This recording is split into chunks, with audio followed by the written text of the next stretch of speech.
एक बड़ी खबर इस वक्त की दरभंगा ब्लास्ट मामले से जुड़ी हुई। न्यूज 18 की जनक दवी की खबर है कि दरभंगा पार्सल धमाका मामले में गिरफ्तार नासिर से पूछताछ में कई अहम जानकारियां अब सामने आई है। सूत्रों के मुताबिक नासिर ने बताया कि इकबाल खाना ने उसे ऑनलाइन ही बम बनाने की ट्रेनिंग दी थी और उसका मकसद था टाइम बम के जरिए ट्रेन में धमाका करना। इसके लिए डेटोनेटर के फटने से पहले सर्किट को फ्लेम मिलना बहुत जरूरी होता है और उस आग की वजह से ही यह धमाका हो पाता है। और ऐसा हो इसके लिए नाइट्रिक एसिड और सल्फ्यूरिक एसिड को मिलाना पड़ेगा। दोनों को कैसे मिलाया जाए, कितनी देर में ये दोनों मिल जाएंगे आपस में, इसके लिए नासिर ने एक रास्ता निकाला और उसे दोनों के बीच यानी इन दोनों एसिड के बीच में कागज रखने के लिए कहा गया। माना यह जाता है कि ऐसा करने पर कागज एसिड की वजह से कुछ ही देर में जलने लगेगा और दोनों एसिड का मेल होगा और तब अचानक एक बड़ा धमाका होगा। इकबाल ने नासिर को दोनों एसिड के बीच में कागज ही रखने के लिए कहा था, लेकिन नासिर ने गलती से दोनों एसिड के बीच में हार्डबोर्ड रख दिया था और इसीलिए ये एक बड़ी आतंकी साजिश नाकाम हो गई थी। लेकिन वो एक छोटा धमाका दरभंगा में हुआ और इन्वेस्टिगेशन एजेंसीज ने इन आरोपियों को पकड़ लिया है। जनक दवे हमारे सहयोगी फोन लाइन पर मौजूद हैं। जनक, अब जबकि पूछताछ लगातार जारी है, क्या और जानकारी इनसे मिल पाई है इनकी साजिश के बारे में? देखिए प्रशांत, पूरे एक नेक्सस को वैसे एक्सपोज कर चुकी है एनआईए की किस तरीके से सीमा पार से पाकिस्तान में लश्कर द्वारा हाफिज सईद के जो गुर्गे हैं उनकी ओर से ये इसको प्लानिंग दी गई और प्लानिंग को जो एग्जीक्यूट करना था उसकी जिम्मेवारी दी गई थी वो इकबाल खाना को दी गई थी। और इकबाल ने सलीम और कफील को उत्तर प्रदेश में जिम्मेवारी दी और सलीम और कफील ने इमरान और नासिर को ये काम सौंपा। तो कुल मिला के कहें कि चेहरे जितने थे इस साजिश के पीछे वो सारे के सारे चेहरे को बेनकाब करने में एनआईए और बाकी जो एजेंसियां हैं, चाहे वो बिहार एटीएस हो, एनआई हो, चाहे सीआईएसएल तेलंगाना हो या यूपी एटीएस हो, तमाम जो राज्यों की पुलिस है वो इस मामले में पूरी तरह से साजिश को भंडाफोड़ करने में कामयाब रही है। लेकिन अब कुछ चीजें ऐसी हैं जिनके तार जोड़ने बाकी है, जैसे कि जो पैसे फंडिंग का जो मसला था वो कैसे हवाला के जरिए पाकिस्तान से भेजे गए इकबाल द्वारा, वो एक कड़ी को जोड़ना बाकी है। उसके अलावा लगातार जो इलेक्ट्रॉनिक सर्विलेंस को दरकिनार करते हुए पकड़े न जाए, इसके चलते जो इंटरनेट पे जो एप्लीकेशन के जरिए लोग बात कर रहे थे वो कौन सी एप्लीकेशन थी और क्या क्या बातें हुई उसको रिट्राइव किया जा रहा है। क्योंकि कई चीजें हैं जो नासिर और इमरान के घर से एनआईए ने सीज की है, कई इलेक्ट्रॉनिक गैजेट्स के अलावा कई डॉक्यूमेंट्स भी है जो काफी अहम साबित हो सकती है साजिश को पूरी तरह से बेनकाब करने में। तो अब तक जो साजिश थी एक ट्रेन को बर्निंग ट्रेन बनाने की, उसके सारा का सारा कच्चा चिट्ठा फूट गया है, कह सकते हैं एनआईए ने उसको एक्सपोज कर दिया है और तमाम जो व्यक्ति हैं उनकी भूमिका को लेकर जो सबूत है वो अभी इकट्ठा किए जा रहे हैं, जिसके चलते उनके खिलाफ इस साजिश को कोर्ट के सामने पूरी तरह से रख पा सके। 4 लोगों की गिरफ्तारी हो गई, अलग अलग तरह से पूछताछ हो रही है, 2 लोगों को दिल्ली भी लाया गया है। लेकिन क्या ये इन्हीं 4 लोगों तक पूरी साजिश सीमित थी या इनके अलावा भी इन्हें सपोर्ट करने वाले कुछ लॉजिस्टिक मुहैया कराने वाले लोग रहे होंगे जिन तक अब इन्वेस्टिगेशन एजेंसी पहुंच सकती है और क्या उनकी भी गिरफ्तारी बहुत जल्द हो सकती है? अब जनक, देखिए एनआईए के पास ये पूरी तरह से, चूंकि एनआईए इन तरीके के मामले हमेशा से देखती आ रही है, जब कोई टेरर मॉड्यूल होते हैं तो होता क्या है कि जब सीमा पार से इस तरीके की साजिश को अंजाम दिया जाता है तो हमेशा जो कॉन्स्पिरेटर होते हैं, मुख्य साजिशकर्ता, वो हमेशा ये काम ध्यान रखते हैं कि एक को काम दिया है वो दूसरे को उसके नाम या उसका अता पता ना हो, जिसके चलते आगे की कड़ी को एजेंसियां, भारतीय एजेंसियां उसको सेट ना कर सकें या उसको कड़ियों को जोड़ ना पाए। तो इन चीजों में यही बात हर बार ध्यान रखते हैं, चाहे फंडिंग का मसला हो, चाहे लॉजिस्टिक सपोर्ट का, तो हर एक मॉड्यूल अलग अलग होते हैं। पर यहाँ पर प्रशांत पहली बार इस तरीके से हुआ, इसके पहले भी हमने हालांकि देखा है जब एजेंसियों ने इस तरीके से मॉड्यूल को जब तोड़ा है, ये सही मॉड्यूल को, तो उसमें सारी कड़ियां जोड़ती जा रही। और यहाँ पर भी यही हुआ कि चाहे आप नासिर की बात कर लीजिए, इमरान की बात कर लीजिए, सलीम की बात कर लीजिए, काफिल की बात कर लीजिए या इकबाल खाना, ये सारे के सारे भले अलग अलग किरदार है लेकिन सभी अगर उनको पहले था कि ये शायद कोई एजेंसी इसको पकड़ नहीं पाएगी, क्योंकि आप एक राज्य में साजिश को अंजाम देते हैं, दूसरे राज्य में इसको इम्प्लीमेंट किया जाता है, तो राज्यों के बीच का मामला हो जाता है और फिर साजिश को भंडाफोड़ नहीं हो पाता। लेकिन यहाँ पर एनआईए ने सारी कड़ियों को जोड़ा है और जो उनकी मंशा थी वो मंशा को पूरी तरह से ध्वस्त कर दिया है। और अब कह सकते हैं कि जो प्रमुख 4 लोग पकड़े गए हैं, तो हो सकते हैं इसमें फंडिंग से लेके बाकी लॉजिस्टिक सपोर्ट पहुंचाने वाले लोगों को भी जल्द इसमें किरदार जो है उनकी भूमिका सामने आ सकती है। जनक, ये ब्लास्ट भले ही बिहार के दरभंगा में हुआ, विस्फोटक हैदराबाद के सिकंदराबाद से रेलवे में रखा गया था, लेकिन किस तरह से इसके पाकिस्तान से कनेक्शन जुड़ते दिखाई दिए, अब तक की तफ्तीश में क्या पता चला है? देखिए, एनआईए ने जब चारों लोगों को जब एक के बाद एक गिरफ्तार किया, सबसे पहली गिरफ्तारी इमरान और उसके भाई नासिर की हुई, तो उनकी पूछताछ में ये सामने आया कि इकबाल ने इन सबको रेडिकलाइज किया था और इमरान जो उसका भाई है वो रेडिकलाइज हुआ। सबसे पहले जिसकी भूमिका सामने आई थी वो नासिर की। नासिर बकायदा जो बताया जा रहा है कि वो पाकिस्तान 3 दफा गया, वहां पर उसने ट्रेनिंग भी ली, मुरीद के में लश्कर का जो बेस कैंप है वहां पर उसको ट्रेनिंग भी दी गई और उसके बाद उसको यहाँ पर भेजा और इन चीजों को इम्प्लीमेंट करने के लिए कहा गया। तो सलीम की भूमिका भी सामने आई, जब सलीम को सऊदी में इकबाल का खाना या बाकी लोगों से मिलने जब गया, रईस खाना और इकबाल खाना उनसे मिलने गया, तो उन चीजों में भी कड़ियां सामने आई। तो अब एक के बाद एक सारी की सारी कड़ियां, शायद लश्कर को ये अंदाजा नहीं था, अंदेशा नहीं था कि एजेंसियां जल्दी तक पूरे नेक्सस को भंडाफोड़ कर पाएगी। चारों लोग जब पकड़े गए तब इस तरीके का खुलासा हो पाया है और लश्कर की जो साजिश है उसको पूरी तरह से भंडाफोड़ करने में एनआईए सफल रही है। अब इस मामले में जैसे जैसे तफ्तीश आगे बढ़ रही है, क्या ये भी पता चल पा रहा है कि ये फंडिंग कहीं विदेशों से हो रही थी? किस तरह से ये फंडिंग होती रही होगी? क्या इसके बारे में कोई और जानकारी मिल पाई? प्रशांत, अमूमन इस तरह की जब घटनाएं होती हैं तो जो फंडिंग वो सबसे अहम भूमिका होती है, क्योंकि वो ऑफिशियल चैनल से वो नहीं भेजेंगे, क्योंकि एक सबूत के तौर पे आरोपी जब पकड़े जाते हैं तो उसमें उसके खिलाफ काम आते हैं। लेकिन ये हमेशा जो इन्वेस्टिगेशन है उसको भटकाने के लिए हवाला के जरिए पैसे भेजते हैं जिसके कोई एविडेंस ना हो। इस मामले में भी यही हुआ है।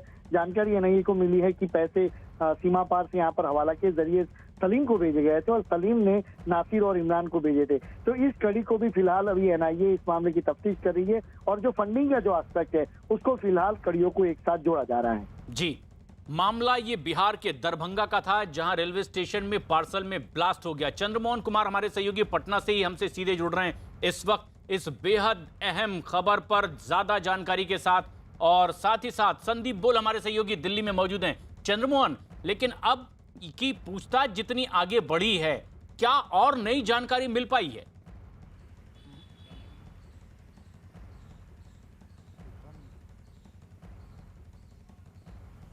चंद्रमोहन, हमारी आवाज आप तक पहुंच रही है? हम अपने सहयोगी से फिर एक बार जुड़ने की कोशिश करेंगे, लेकिन जो सबसे खास बात है ये कि इन 2 आरोपियों को दिल्ली भी लाया गया है। ऐसे में संदीप, खास बात ये कि मामला दरभंगा का था, अब इन्हें दिल्ली लाने का मकसद क्या? देखिए, दिल्ली लाने का मकसद सीधा है कि तार जोड़ने हैं इस पूरे इंसिडेंट को लेकर। खास बात यह है कि एनआईए ये भी इस बात की तफ्तीश कर रही है कि आखिर बिहार के दरभंगा को ही क्यों चुना गया, बिहार को ही इस पूरे उसके लिए क्यों चुना गया, क्या ये किस तरीके की साजिश जो है रखी गई है। खास बात यह कि जिस वक्त ये ब्लास्ट होता है प्लेटफॉर्म नंबर 1 पे, तो उस वक्त एक शख्स जो है वो वहाँ पे अफरा तफरी के माहौल में घूमता नजर आता है और बात करता नजर आता है। उसके बाद उसका बाद में लोकेशन जो है वो भारत और नेपाल की सीमा के पास मिलता है। तो किस तरीके की साजिश जो है इन्होंने रची थी। 16 घंटे का पूरा ट्रैवल है, सिकंदराबाद से लेकर यहाँ तक का 16 घंटे का ट्रैवल। ऐसे में जब उस दौरान इन्होंने इस तरीके की प्लानिंग किया था कि ब्लास्ट जो है उसको किया जाए पूरे इसी ट्रैक में किसी भी जगह पे, तो ऐसे में वो शख्स वहां पे पहुंचता है और वहां पे ग्राउंड की रिपोर्ट देता है कि यहाँ पे, क्योंकि जाहिर सी बात है कि अगर वहां से ट्रेन चली है और 17 तारीख तक के बीच में जो है कहीं भी अगर कोई बड़ा ब्लास्ट नहीं हुआ, तो जाहिर सी बात है कि उस बंदे को भेजा गया था वहां पे ये देखने के लिए आखिर क्या हुआ। और उसके बाद जब ये ब्लास्ट होता है तो अब कोशिश एनआईए की यही की जा रही है कि ये सारा मॉड्यूल ये किस तरीके से काम कर रहा था। प्रशांत, जिस तरीके से इन्होंने इस पार्सल बॉम्ब को रिप्लेस किया था, उनके पीछे का सीधा साधा मकसद ये था कि एक बड़ा ब्लास्ट किया जाए और उससे जो है नुकसान हो और एविडेंस भी हाथ ना लगे, क्योंकि अगर पार्सल के केबिन में अगर ब्लास्ट होता है, वहां आग लगती है, उसका असर जो है आगे पीछे वाली बोगियों तक पहुंचता है, तो जाहिर सी बात है कि सारा एविडेंस वहां पे मिट जाएगा। ऐसे में पाकिस्तान इस वक्त इसी तरीके की कोशिशों में लगा हुआ है कि जैसे ऐसे स्लीपर सेल्स को जो एक्टिवेट किया जाए, उनको जो है यहाँ पे कहा जाए कि उनको पैसा दिया जाए, ट्रेन किया जाए और इस तरीके के अटैक को अंजाम देने में, और वो जो है पाकिस्तान जो है उससे बच भी जाए। तो इसीलिए अब कोशिश में ये लगा हुआ है कि इस तरीके से कोई भी अटैक होता है तो उसमें उसका इन्वॉल्वमेंट ना दिखे, और शायद यही वजह है कि इस तरीके का पार्सल बॉम्ब, जो कि काफी पहले इसका चलन में था ये पार्सल बॉम्ब का, अब वो उसको दोबारा से शुरू करने की कोशिश की गई थी कि सबूत भी मिट जाए और जो है उनका जो पाकिस्तान का जो काम है वो भी हो जाए। तो अब शायद जिस तरीके से ये उसकी साजिश जो है नाकाम हुई है, अब कड़ियां जोड़नी शुरू हो रही हैं कि आखिर कब, कहां, किसको कैसे पैसा दिया गया, कहां उन्होंने विस्फोटक इकट्ठा किया और क्या वजह थी कि इसी ट्रेन को चुना गया। और इसीलिए भी इन्हें दिल्ली लाया गया है, क्योंकि ये मामला है तो बिहार के दरभंगा में हुए ब्लास्ट का, लेकिन जो दो आरोपी हैं इमरान मलिक और नासिर, इन्हें अब दिल्ली लाया गया है। और न्यूज़ 18 के चंद्रमोहन कुमार इस पर जो ताज़ा जानकारी दे रहे हैं कि दोनों आरोपियों को पटना से एनआईए की टीम दिल्ली लेकर चली गई और इमरान और नासिर ने एनआईए के दिल्ली मुख्यालय में कई और अहम जानकारियां भी दी होगी, जिनसे पूछताछ लगातार जारी है। इमरान और नासिर को दरभंगा ब्लास्ट के केस में दरअसल हैदराबाद से पहले गिरफ्तार किया गया और दोनों यूपी के शामली के रहने वाले हैं। एनआईए कोर्ट ने दोनों को रिमांड पर भी भेजा है और अब इन्हें दरभंगा से के केस में दिल्ली लाया गया है और यहां पूछताछ इनसे हो रही है। संदीप, यहां जब इनसे पूछताछ हो रही है, किस तरह से पाकिस्तान के साथ कनेक्शन जुड़ता दिखाई दे रहा है? जो अब तक की पड़ताल है, इसमें कौन कौन सी ठोस चीजें सामने आ पाई? ये है कि जो हवाला के जरिए जो पैसा दिया गया था वो सबसे इम्पोर्टेंट है। दूसरा ये है कि एक अक्यूज के मोबाइल फोन में बॉम्ब बनाने का एक क्लिप भी जो है वो आया था। बताया जा रहा है कि वो भी जो है पाकिस्तान की तरफ से दिया गया था। ट्रेनिंग की बात करें वो भी पाकिस्तान से ही आ रही है, लेकिन पाकिस्तान हमेशा से यही कोशिश में लगा रहता है कि जो भी इस तरीके की घटनाएं भारत में वो अंजाम देता है उसमें उसका नाम सामने ना आए, और इसी वजह से जो है उसने इस तरीके की साजिश रचने की कोशिश की कि धमाका भी हो जाए, नुकसान भी हो जाए और उसका नाम भी ना आए, एविडेंस तक ना रहे। लेकिन अब चूंकि सीधे तौर पर तार जुड़ रहे हैं, ईडी इस बात की भी तलाश जरूर करेगी कि ये जो मनी ट्रेल है वो कैसे, कहां से शुरू हुआ, कहां तक खत्म हुआ, क्योंकि जो कॉल डिटेल्स है, कॉल में जो इंट है उसमें ये जरूर पता लगा है कि जो 1,60,000 जो रकम भेजी गई थी, उसके बाद जो है बातचीत में ये भी चीजें सामने आ रही थी कि वो ये दरख्वास्त भी करते नजर आ रहे थे कि छोटा छोटा अमाउंट भेजा जाए, बड़ा अमाउंट जो है वो जल्दी ट्रेस होता है। तो जाहिर सी बात है कि ये सीधे तौर पर पाकिस्तान के साथ जुड़ते हुए तार दिख रहे हैं, और साथ ही पाकिस्तान को ये जरूर पता है कि हमारे जो सुरक्षा के बंदोबस्त है बड़े स्टेशन पे, रेलवे स्टेशन पे, एयरपोर्ट पे, वो बहुत चाक चौबंद है। ऐसे में अगर आरडीएक्स का या किसी मेटल वेपन एक्सप्लोजिव का इस्तेमाल किया जाता है तो वो जाहिर सी बात है कि पकड़ा जा सकता है। तो ऐसे में खास तौर पे कि लिक्विड जो है, एक्सप्लोजिव जो है, उसको ले जाया गया, और जाहिर सी बात है कि ये ऑपरेशन एक ही दिन में प्लान नहीं हुआ है। इसको बाकायदा कई बार छोटी छोटी रिहर्सल भी की गई होगी कि आखिर अगर हम लोग यहाँ तक जाते हैं, उस छोटा सा अमाउंट, अगर छोटा सा लिक्विड जो एक्सप्लोजिव है उसको लेके जाते हैं तो क्या कोई पकड़ता है, क्या पकड़ पाता है। तो पूरा प्लान बनाने के बाद ही इस तरीके की घटना को अंजाम दिया गया। लेकिन अब एनआईए जो है वो इस सब कार्यों को जोड़ रही है कि आखिर ये सारी चीजें, क्योंकि जब चार्जशीट दाखिल होगी उसके बाद ये जरूर सामने आएगा, क्योंकि ये कहा भी जा चुका है कि लश्कर का हाथ इसमें है और भी ज्यादा जो है वो कनेक्शन जुटाए जा रहे हैं। पूरे नेटवर्क की पड़ताल के लिए अब इन्हें दिल्ली भी लाया गया है। लेकिन इस दरभंगा ब्लास्ट मामले में जो नई जानकारी आ रही है वो ये कि एनआईए की टीम अब कफील को लेने के लिए पटना के बेउर जेल पहुंची थी और कफील को धमाके के मामले में यूपी से गिरफ्तार किया गया था और एक दिन पहले ही एनआईए कोर्ट ने पूछताछ के लिए रिमांड को मंजूरी भी दे दी है। इसके बाद एनआईए की टीम कफील को पूछताछ के लिए अपने साथ ले गई है। चंद्रमोहन, अब कफील को अगर अपने साथ ले गई है एनआईए की टीम, क्या दिल्ली लाकर के आगे तमाम कड़ियों को सुलझाने की कोशिश भी होगी कि किस तरह से इन्होंने पूरी प्लानिंग की थी?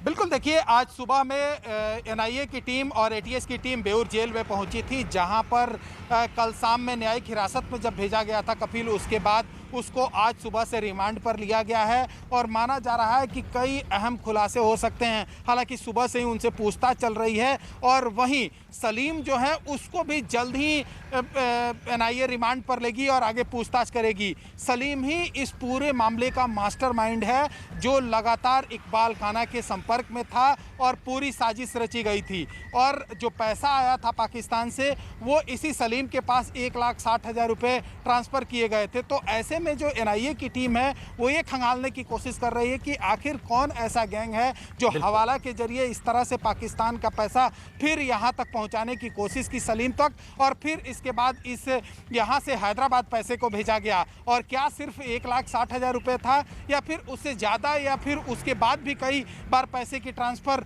हुई होगी, ऐसा एनआईए को शक है। ऐसे ये में कई सवाल हैं चंद्रमोहन की जिनकी गुत्थी सुलझानी होगी और तब वो ठोस सबूत के तौर पर कोर्ट में भी रखे जाएंगे। लेकिन इस पूरे मामले में जो अब तक की शुरुआती जांच पड़ताल है, उसके आधार पर क्या कहना है पब्लिक प्रोसिक्यूटर का, ये भी हम अपने दर्शकों को सुनवाते हैं। एनआईए को फंडिंग डॉक्यूमेंट्री एविडेंस काफ़ी मिले हैं और उसकी इंटरनेशनल फंडिंग हुई है 1,60,000 का। ये जो आतंकी लश्कर तैयबा उससे हुई है और एविडेंस काफ़ी है एनआईए के पास। तो हम ये चूँकि अंदर इन्वेस्टिगेशन है तो इसको अभी डिस्क्लोज डॉक्यूमेंट्स करेंगे नहीं, और इसको ये सलीम को जुडिशल कस्टडी में ही है। अभी एनआईए ने उसके हम लोग ने मांगा है ये काफिल का 6 दिन का और 9 तारीख तक मिला है। ये कितनी बड़ी साजिश रची जा रही थी? साजिश तो काफ़ी बड़ी थी और जब ये ब्लास्ट हो जाता तो काफ़ी जाने जाती। आप सोच सकते हैं कितनी अनलकली बच गए, छोटा ही होकर रह गया। चंद्रमोहन, अगर पब्लिक प्रोसिक्यूटर भी ये कह रही हैं कि बहुत सारे और ठोस सबूत हैं, इसकी तफ्तीश लगातार चल रही है, क्या ये माना जाए कि बहुत जल्द पूरी छानबीन के बाद बड़ा राज फाश हो सकता है इनकी पूरी प्लानिंग के बारे में, साजिश के बारे में?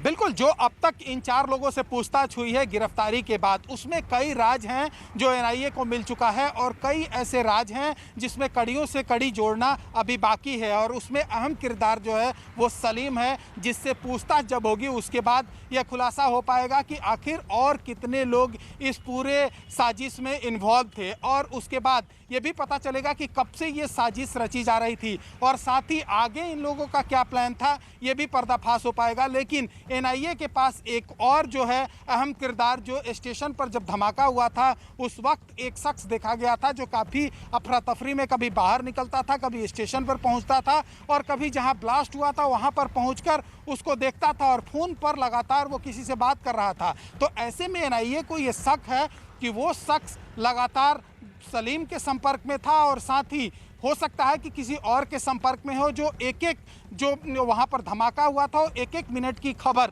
जब ट्रेन जहाँ से चली थी वहाँ से और दरभंगा स्टेशन तक पहुँचने तक की जानकारी उस शख्स को दे रहा था और अंत में उसका मोबाइल नेपाल और बिहार के बॉर्डर पर मिला। तो ऐसे में उस शख्स की भी तलाश एनआईए कर रही है और हो सकता है कि उसकी जब गिरफ्तारी हो तो ये सब कुछ सामने हो जाए कि आखिर किस तरह से प्लान इन लोगों ने रचा था और फिर वहां से सिकंदराबाद से यह पार्सल बुक किया गया था और इस पूरे ट्रेन को बर्निंग ट्रेन बनाने की प्लानिंग थी। और साथ ही पब्लिक प्रोसिक्यूटर जिनका आपने बयान सुना होगा, साफ तौर पर वो ये मानती हैं कि जब ये प्लान इनका पूरा हो जाता, आतंकी साजिश पूरी हो जाती, तो इन लोगों को करोड़ों रुपए मिलना था और इसके बाद कई ऐसे धमाके ये लोग देश में रच सकते थे। लेकिन उससे पहले ये सब कुछ राजफाश हो गया। बिल्कुल, और इन्वेस्टिगेशन एजेंसीज ने जो सतर्कता दिखाई है उसके बाद लगातार इनकी धरपकड़ हुई है और अब आगे की इनकी पूछताछ भी जारी है। अपडेट्स आपसे लगातार लेते रहेंगे।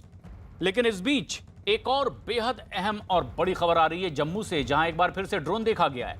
न्यूज़ 18 के पवन शर्मा की खबर है कि जम्मू के बीरपुर मिलिट्री स्टेशन के ऊपर में बीती रात करीब 8:40 पर यह ड्रोन देखा गया है। सेना के जवानों ने इस ड्रोन पर फायरिंग नहीं की, लेकिन ड्रोन की तलाश में पूरे इलाके में सर्च ऑपरेशन जारी है। जम्मू में ही 27 जून को एयरफोर्स स्टेशन पर ड्रोन से हमला हुआ था और इसके बाद लगातार 4 दिनों तक जम्मू के अलग अलग इलाकों में इस तरह से ड्रोन देखे गए थे। पवन शर्मा हमारे सहयोगी फोन लाइन पर मौजूद हैं। पवन, बीती रात भी एक बार फिर से ड्रोन दिखाई दिया, लेकिन क्या वजह है कि इस ड्रोन पर फायरिंग नहीं की गई?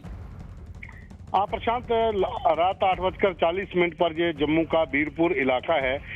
बीरपुर बहुत बड़ा एक मिलिट्री स्टेशन है जहां पर इम्पोर्टेंट इंस्टॉलेशन आप कह सकते हो कि भारतीय सेना की है। यहाँ पर एक ड्रोन जो है वो देखा गया था, जिसके बाद सेना के जवानों ने सूचित किया पुलिस को और उसके बाद पूरे इलाके में सर्च ऑपरेशन शुरू किया गया, लेकिन अभी तक ड्रोन के बारे में पता नहीं चल पाया है। सेना के जवानों ने उसके ऊपर फायरिंग नहीं की क्योंकि वो नो फायरिंग जोन के अंतर्गत आता है इलाका जहां पर ये ड्रोन देखा गया था जी। तो अभी भी उस इलाके में सेना के जो कैंप्स है उनके भीतर सर्च ऑपरेशन जारी है। ये सर्च ऑपरेशन इस पूरे इलाके में जारी है और पता लगाने की कोशिश की जा रही है कि आखिर ये ड्रोन कहां से आया था। लेकिन जो शुरुआती पड़ताल है पवन, उसमें क्या पता चल पाया है? क्या जो पिछली दफा जितनी बार ड्रोन देखे गए कुछ सिमिलैरिटीज हैं, उसी तरह की ये हरकत थी ड्रोन की? देखिए प्रशांत, जो पिछली बार ड्रोन जहां पर देखे गए थे, जो कालू चक, रतनू चक और मीरा साहिब कुंजवानी मिलिट्री स्टेशन के ऊपर, ठीक उसी तरह का ये भी एक ड्रोन था जो बीरपुर स्टेशन के ऊपर, मिलिट्री स्टेशन के ऊपर रात को देखा गया है। अंदेशा यही है कि सीमा पार से ये ड्रोन आए थे क्योंकि बीरपुर का जो इलाका है वहां से पाकिस्तान की दूरी लगभग 20 किलोमीटर बनती है और कालू चक को जो रतनू चक का इलाका था वहां से 18 किलोमीटर, तो 2 किलोमीटर ये ऊपर का इलाका है। लेकिन यही माना जा रहा है कि जिस तरह से अरनिया सेक्टर में पाकिस्तान की तरफ से एक ड्रोन आया था जिस पर बीएसएफ ने फायरिंग की थी, वो वापस चला गया था, ये ड्रोन भी पाकिस्तान की तरफ से ही आए होंगे और उनकी अभी भी इनपुट्स जो सुरक्षा एजेंसियों को मिल रहे हैं उसमें यही लग रहा है कि सीमा पार से ड्रोन भेजे जा रहे हैं क्योंकि लोकल कहीं भी ड्रोन ऑपरेटिंग करने का अभी तक इनपुट्स नहीं मिला है। तो अभी भी अगर कहें तो सुरक्षा एजेंसियां जांच कर रही हैं कि अगर ड्रोन कहीं गिरा है तो उसका पता चले, या फिर अगर कहीं उसने कोई मटेरियल ड्रॉप किया है या वेपन ड्रॉप किए हैं तो उसका भी पता चल जाए। उसकी भी अभी जो सर्च है वो जारी है।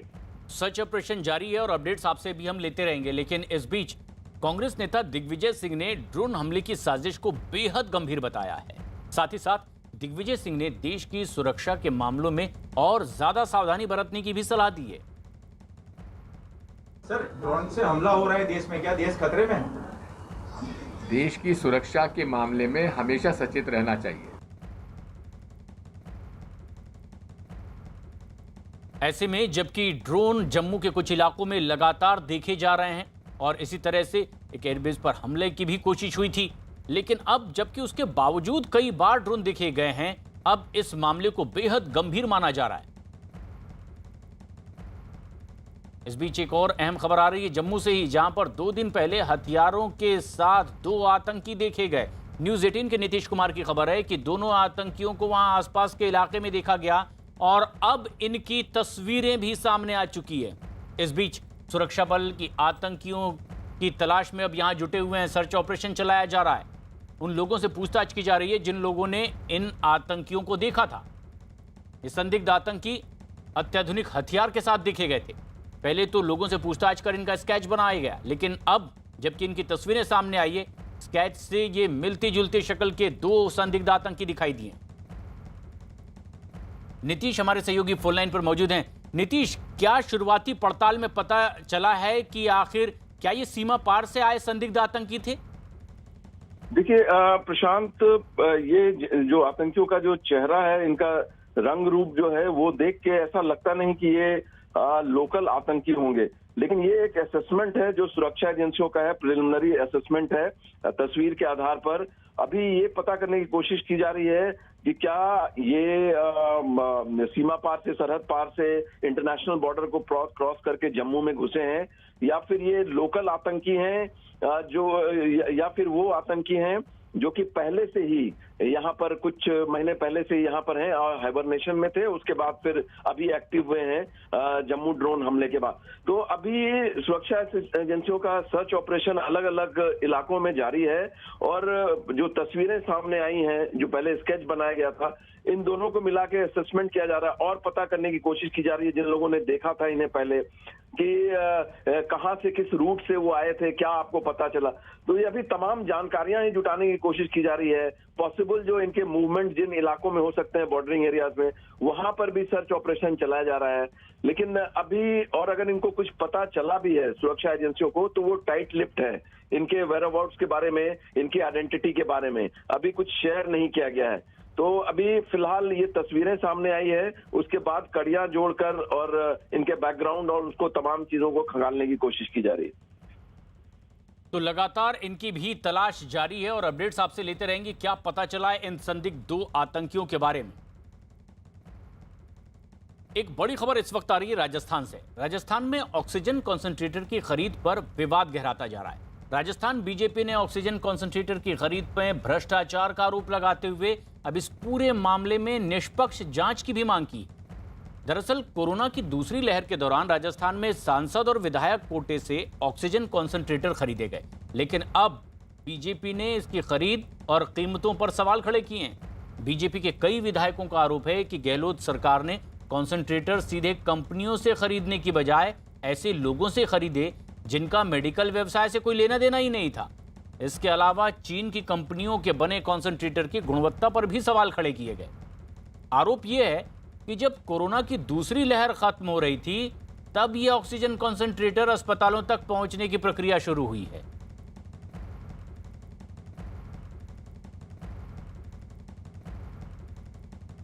बीजेपी के इन आरोपों के बीच न्यूज 18 की टीम ने भी स्वास्थ्य केंद्रों पर जाकर ऑक्सीजन कॉन्सेंट्रेटर की खरीद के मामले में बारीकी से पड़ताल की। कंसंट्रेटर की गुणवत्ता और कीमत को लेकर कई तरह के सवाल खड़े हुए हैं और यही देखने के लिए हम निकले हैं ग्राउंड पर, ये जानने के लिए कि आखिर जो विधायक कोष से, सांसद कोष से जो ऑक्सीजन कंसंट्रेटर खरीदे गए, जिनकी कईयों की कीमत 1 लाख तक है, वो आखिर कैसे हैं। इस वक्त हम पहुंचे जयपुर के पास में फागी सामुदायिक स्वास्थ्य केंद्र पर, सामुदायिक अस्पताल है ये, और यहाँ ये देख सकते हैं कि स्टोर रूम में, अभी स्टोर रूम में वो ऑक्सीजन कंसंट्रेटर हैं जो रखे हुए हैं, जो खरीदे गए। हमारे साथ में डॉक्टर अतुल गुप्ता भी हैं और डॉक्टर अतुल सक्सेना हैं जो इसके इंचार्ज हैं। ये हमें बताएंगे यहाँ पर कि आप देख सकते हैं कि अलग अलग कैटेगरी के अलग अलग आए थे। ये देखिए कि ये ऑक्सीजन कंसंट्रेटर है, ये पीछे का हिस्सा है, ये आगे देखिए। भागीरथ चौधरी सांसद अजमेर द्वारा भेंट। ये जो है ये किससे, सांसद कोटे से खरीदे गए आए, ये सांसद कोटे के, पर आपके पास भिजवाए गए हैं। इनका कोई रिकॉर्ड भिजवाया आपके पास में, कितने की परचेज है, क्या क्वालिटी? नहीं, ये बिल वगैरह हमारे पास नहीं आते हैं। हमारे पास तो मैसेज आते हैं कि सांसद कोटे से इतने कंसंट्रेटर है, आप उनको रिसीव कर लें, हम रिसीव कर लेते हैं। ये जो ऑक्सीजन कंसंट्रेटर है भागीरथ चौधरी जो अजमेर के सांसद है, उन्होंने की ओर से दिए गए 85,000 एक की कॉस्ट खरीद, जिसमें खरीद हुई है, और मार्केट की जो इसकी वैल्यू है तकरीबन ये 50,000 के आसपास है। तो सवाल इसी बात को लेकर उठा है कि जो ऑक्सीजन कंसंट्रेटर की खरीद हुई है उनकी कीमत पर सबसे बड़ा सवाल खड़ा हुआ। ऐसे ही कई ऑक्सीजन कंसंट्रेटर हैं जो 1 लाख से ऊपर की कीमत में भी खरीदे गए। हालांकि अलग अलग तरीके की सफाई है कि पैंडेमिक थी, उस दौरान ज़रूरत ज़्यादा थी, लेकिन सवाल तो खड़े होंगे। कई के ऑक्सीजन कंसंट्रेटर की गुणवत्ता को लेकर भी सवाल खड़े हुए हैं, जो खासतौर पर जो चाइनीज़ कंसंट्रेटर है उनकी गुणवत्ता पर ज़्यादा सवाल खड़े हुए हैं। तो यहाँ पर यही सबसे बड़ा जो सवाल खड़ा हो रहा है कि इस टाइम जो खरीद हुई है, क्या उनकी एक मोटे तौर पर पूरी जांच होनी चाहिए कि कितनी उनकी गुणवत्ता है, और जो कीमत दी गई है वो कीमत किस तरीके से मैच करेंगे कि बाजार से ज़्यादा दी गई। कैमरामैन मनीष के साथ Bhavani Singh, Jaipur, news 18 India. Oxygen concentrator की खरीद पर रामगंज मंडी से बीजेपी विधायक मदन दिलावर ने भी आरोप लगाए। जो 35 हजार रुपए में मार्केट में मिल रहे हैं और 3 साल की गारंटी देते हैं, उनको राजस्थान का चिकित्सा मंत्रालय 1-1 लाख रुपए में खरीदते हैं, 50-50 हजार रुपए में खरीदते हैं, और जिनकी कोई उपयोगिता नहीं, जिनका कोई ऑक्सीजन की शुद्धता नहीं, फिर भी खरीदते हैं। चिकित्सा मंत्री जी बड़ा ईमानदार होने का ढोंग रचते हैं। मैं ईमानदार हूं, भ्रष्टाचार में 0 टॉलरेंस है। बीजेपी ने ऑक्सीजन कॉन्सेंट्रेटर की खरीद के मामले में अब उच्च स्तरीय जांच की भी मांग की। कंसंट्रेटर्स के मामले में जब आम आदमी, आज भी हम जाएं और उस समय जब कोविड के दौरान भी अगर सामान्य व्यक्ति ने खरीद करने की कोशिश की तो उसको आराम से कहीं 30,000, 35,000, 50,000 तक अधिक तक देने पर उसको कंसंट्रेटर मिल रहे थे। और उसी चीज़ को राजस्थान सरकार 1 लाख में खरीदने का काम कर रही है और बड़े पैमाने पर खरीद की। 400 के आसपास वेंटिलेटर्स एक ज़िले में कंसंट्रेटर्स एक ज़िले में खरीदने का काम हुआ है। बड़े पैमाने पर घोटाला, इसकी पूरी तरह जांच होनी चाहिए। और मैं केवल कंसंट्रेटर नहीं, इस कोविड के दौरान में जितनी भी खरीद राजस्थान सरकार की मेडिकल विभाग ने की है उन सब का एक पूरी तरह से इंडिपेंडेंट जांच एजेंसी के माध्यम से जांच होनी चाहिए, बल्कि थर्ड पार्टी ऑडिट की व्यवस्था होनी चाहिए, जैसे कि दूध का दूध और पानी का पानी। बीजेपी ने राजस्थान सरकार पर भ्रष्टाचार के आरोप लगाए तो सरकार की ओर से जवाब दिया परिवहन मंत्री प्रताप खाचरियावास ने। सब जगह इसलिए इकट्ठे किए गए क्योंकि ऑक्सीजन की कमी आ गई थी और सब जगह आदेश दिया गया कि उनको व्यवस्थित तरीके से रखें, क्योंकि अभी बीच में जब कोरोना आया तब ऑक्सीजन कंसंट्रेटर की जरूरत पड़ी थी। भारतीय जनता पार्टी खुद चोर है, भ्रष्टाचार में लिप्त है, उनकी सीडी सामने आ गई, इसलिए इधर उधर की बात करती है। बीजेपी बता दे, प्रूव कर दे, फालतू की बात करते हैं। ऑक्सीजन कंसंट्रेटर जो दुनिया में जो रेट उसी रेट पर खरीदे गए। राजस्थान में जो ऑक्सीजन कॉन्सेंट्रेटर खरीदे गए हैं उनमें चीन की कंपनी में बने हुए ऑक्सीजन कॉन्सेंट्रेटर भी शामिल हैं। मुश्किल यह है कि यह ऑक्सीजन कॉन्सेंट्रेटर के ऑपरेशन की भाषा भी चीनी है और इसकी वजह से मेडिकल स्टाफ को मुश्किलों का सामना करना पड़ रहा है। कोटा के तालेड़ा अस्पताल में जो ऑक्सीजन कॉन्सेंट्रेटर भेजे गए उसको चलाने के निर्देश भी चीनी भाषा में ही उसमें लिखे गए हैं।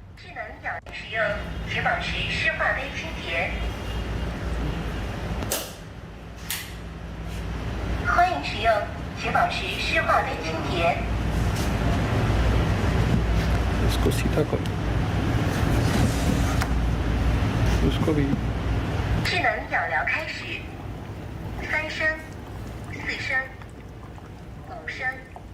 भरतपुर के आरबीएम अस्पताल की मुख्य चिकित्सा अधिकारी ने भी इस बारे में अपनी राय बताई। एसएमएस मेडिकल कॉलेज से 2 किस्तों में 50-50 ऑक्सीजन कंसंट्रेटर्स यानी 100 ऑक्सीजन कंसंट्रेशन प्राप्त हुए, लेकिन उसमें जो स्पेसिफिकेशंस मेंशन थे वो 2 पेशेंट्स के लिए एक कंसंट्रेटर को यूज़ करने का स्पेसिफिकेशन था, लेकिन हमें जो कंसंट्रेटर प्राप्त हुए थे वो एक ही पेशेंट में यूज़ हो सकते थे। और इसके अलावा जो ऑक्सीजन की प्योरिटी को लेकर के इंडिकेटर देने की उसमें बात थी, वो ऐसा कोई इंडिकेटर उसमें नहीं था। तो उसमें सिर्फ ये मेंशन था कि वो 93% की प्योरिटी देगा, लेकिन कहीं से भी हम ये नहीं पता लगा पा रहे थे कि वो 93% दे रहा है या 85 से 93% के बीच में अगर ऑक्सीजन डिलीवर हो रही है तो वो हमें कैसे पता चलेगा। इन बिंदुओं को लेकर के ही हमने स्पेसिफिकेशन पर नोट डाला था। और एक बड़ी खबर इस वक्त आ रही है उत्तर प्रदेश की राजधानी लखनऊ से, जहां उत्तर प्रदेश में योगी सरकार का अवैध इमारतों पर सख्त एक्शन लगातार जारी है। न्यूज़ 18 के अजीत सिंह की खबर है कि लखनऊ में प्रशासन ने बीएसपी के पूर्व सांसद दाऊद अहमद की 100 करोड़ की लागत से बनी बहुमंजिला इमारत को जमींदोज कर दिया है। ये इमारत लखनऊ के रिवर बैंक कॉलोनी के इलाके में बनाई गई थी। आरोप है कि पूर्व सांसद दाऊद अहमद ने नियमों की अनदेखी करते हुए कई फ्लैट यहां पर बनाए। बताया ये भी गया कि एएसआई की आपत्ति के बाद हाईकोर्ट और लखनऊ विकास प्राधिकरण ने इस इमारत को गिराने के आदेश दिए।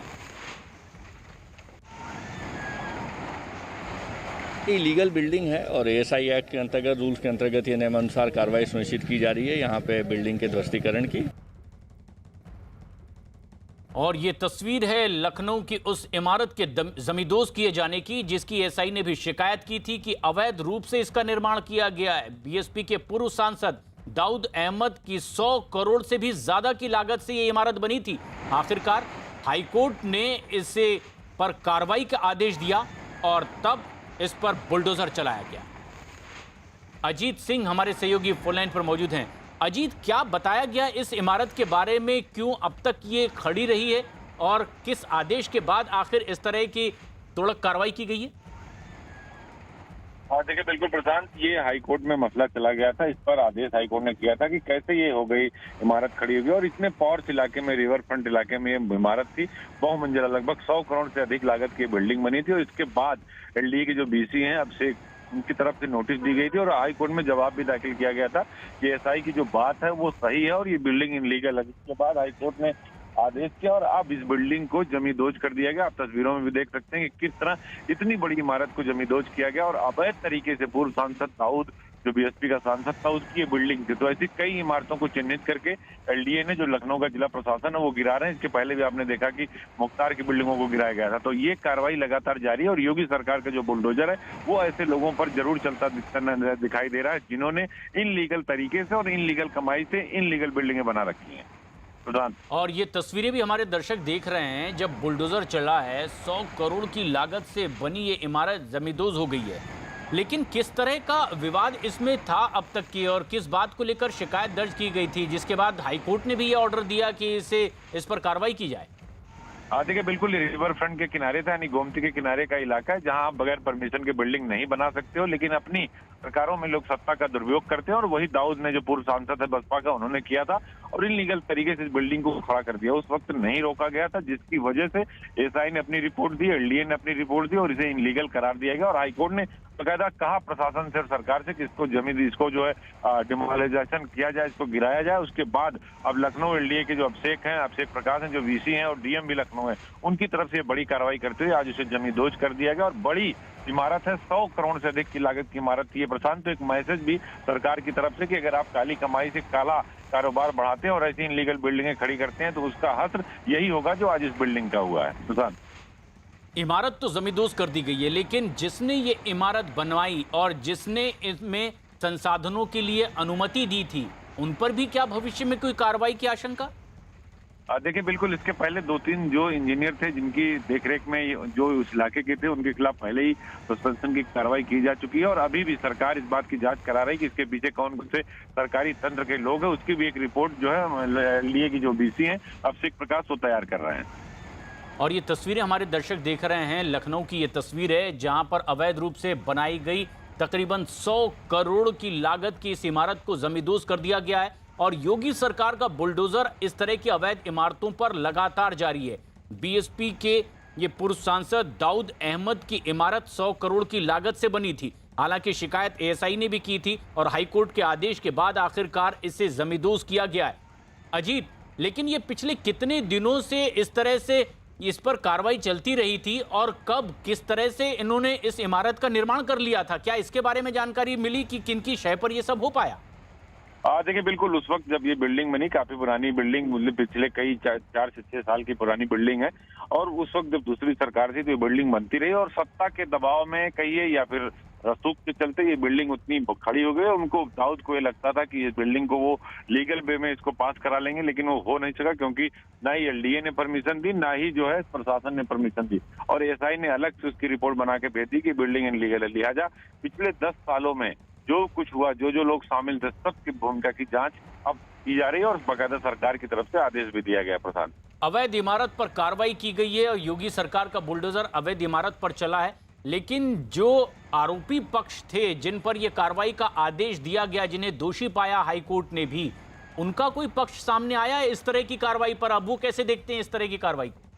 देखिए बिल्कुल, कई दिनों से उनकी तलाश भी की जा रही है, नोटिस भी चस्पा की गई थी। उन्हें खुद ये कहा गया था कि आप अपनी इस बिल्डिंग को गिरा दीजिए, लेकिन उनकी तरफ से कोई सामने नहीं आया। उनका अधिवक्ता जरूर एलडीए में अपना पक्ष रखने 2 दिन पहले गए थे, लेकिन उस पर कोई बात नहीं बनी क्योंकि हाईकोर्ट ने स्पष्ट आदेश कर रखा है, एएसआई की रिपोर्ट है, एलडीए की रिपोर्ट है, जिसके बाद इस बिल्डिंग को गिराया गया। अभी उनकी तरफ से कोई अपनी प्रतिक्रिया नहीं दी गई है। प्रशांत, लेकिन ये अवैध इमारत पर योगी सरकार का बुलडोजर चला और 100 करोड़ की लागत की इमारत जमींदोज कर दी।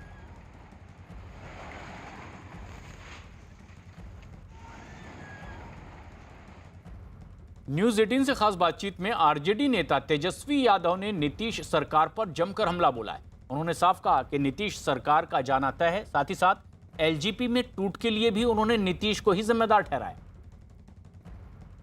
राजनीति की थोड़ी बात कर लेते हैं। आपकी बड़ी चर्चा में रही कि सरकार ये चल नहीं पाएगी, अभी भी बोलते हैं आप लोग कि मतलब सरकार ये चलेगी नहीं। पहले तो कुछ बयान इस तरह का आया था कि सरकार शायद 3 महीने में गिर जाएगी। कुछ देखिए, सरकार चोर दरवाजे से आई है। जनता ने जनादेश जो है महागठबंधन को दिया और चुनाव आयोग ने अपने नतीजे सुनाए। कई ऐसे एविडेंस हैं, वो डिबेट हम करना नहीं चाहते। सरकार कैसे बनी, जो है बन गई, सरकार बन गई, लेकिन बिहार की जनता नहीं चाहती है।